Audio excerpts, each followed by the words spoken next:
Violence surrounding drought is not a new thing. The earliest recorded conflict over water occurred over 4,500 years ago in ancient Mesopotamia.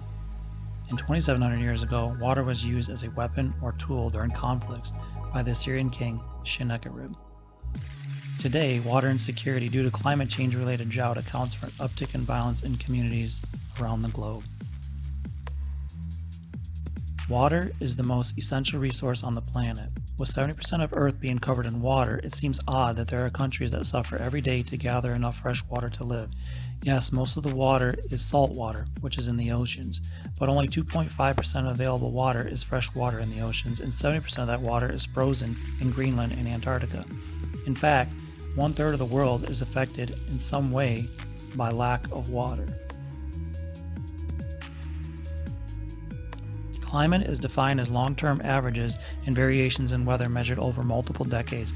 This includes land surface, atmosphere, oceans, and ice, and the global annual temperature has increased by 1.5 degrees Fahrenheit since 1880. There is emerging evidence that most of the increasing heat wave severity over our planet is likely related to changes in climate with a detectable human influence. Because of the rise in temperature, water becomes scarcer. Crimes and conflicts could arise because of food shortages resulting from the drought.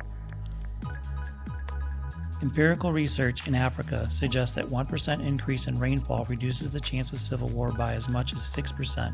Similarly, very low rainfall is likely to increase the chances of conflict, suggesting that a 20% rainfall deficit will likely increase chances of civil war by 3.6%. Water can also be used as a political and military tool. Governments can use water to achieve other goals. With access to water, they can either threaten or negotiate with other states in order to gain power. Drought can produce resentment against a government that fails to address urgent needs for relief. In both Mali and Niger in the early 1990s, Tuareg insurgencies gained considerable momentum because government officials in Bamako and Niamey were embezzling internal relief aid destined for drought-affected communities in northern Sahel. This comes as a result of providing favorable conditions for rebels to recruit fighters among rural dwellers who have lost their livelihoods. With the loss of livelihoods comes an increase in violence, which then also leads to higher rates of gender-based violence. Low-income countries, women generally assume primary responsibility for gathering water, food, and fuel for their households. Climate change-induced drought make this work much more difficult because water becomes less accessible. In Somalia, for example, the cases of rape and sexual violence in drought-affected areas are on the rise. So much so that one UN official is calling it the world's largest humanitarian crisis since World War II. Statistically speaking, between November and March in 2017, it was reported that there was 300 cases of rape, sexual assault, and gender-related violence on average each month. In June, however, that number tripled with 909 cases reported, which is the highest number ever recorded. These victims often are raped while searching for food. Children as well as women suffer because of water scarcity and violence. Since the drought, they have seen an increase in girls and women engage in sex work as a means of survival, with some girls as young as 9 years old that are engaging in transactional sex to provide food for themselves and their family, while some girls accepting as little 50 shillings or 50 US cents for sex as long as they continue providing for their families. Disease and mental health issues follow drought and violence. With the increase in gender-based violence, there is a risk of sexually transmitted diseases, unwanted pregnancies, physical injuries, and psychological trauma.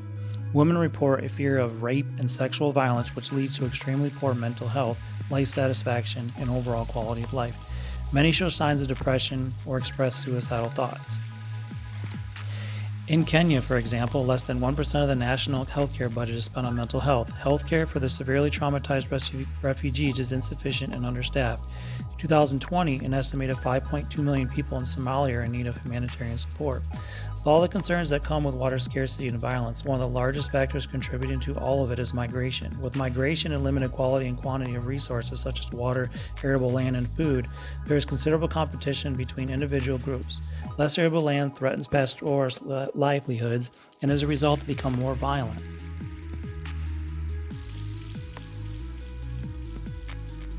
In Laikipia, located in East Africa, which is known for the world's last 3 remaining white rhinoceroses where Prince William proposed to Kate Middleton in 2010, the local herders in this area have turned to violence. Local people say that the latest migration of thousands of herders with tens of thousands of cows, goats, and sheep in search of water and pasture has been triggered mainly by harsh weather patterns. As a result, many of the herders have committed acts of shocking violence and dozens of families have been displaced. Violence that erupts in communities from water scarcity by fault of human-influenced climate change has many negative effects, and it seems as though not much is being done about it. There is one aspect that seems to help minimize the violence that accompanies climate change-related drought. This aspect is resilience, which is a multifaceted concept that emphasizes the agency to absorb, adapt, and transform livelihoods. It is the general capacity to bounce back in the face of different shocks or collections of stressors.